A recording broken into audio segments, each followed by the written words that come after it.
வடக்கு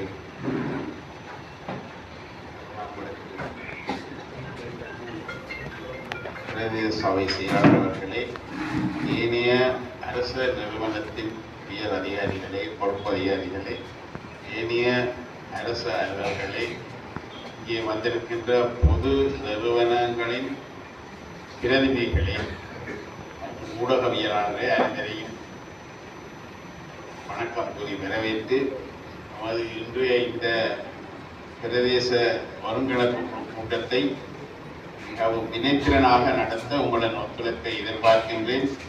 ஏனெனில் இந்த கடைசியாக 2021 ஆண்டுக்கு பிற்பாடு இன்றுதான் இந்த கூட்டம் நடைபெறுகின்றது. எனவே நமது பிரதேசத்தின் ஒரு முன்னேற்றத்துக்காகவும் அபிவிருத்திக்காகவுமே இந்த கூட்டம் நடைபெறுகின்றது. எனவே இந்த கூட்டம் நடைபெற உங்களது ஆக்கப்பூர்வமான ஒத்துழைப்பை வழங்குமாறு கேட்டுக்கொண்டு ஆரம்பிக்கின்றேன். முதலாவதாக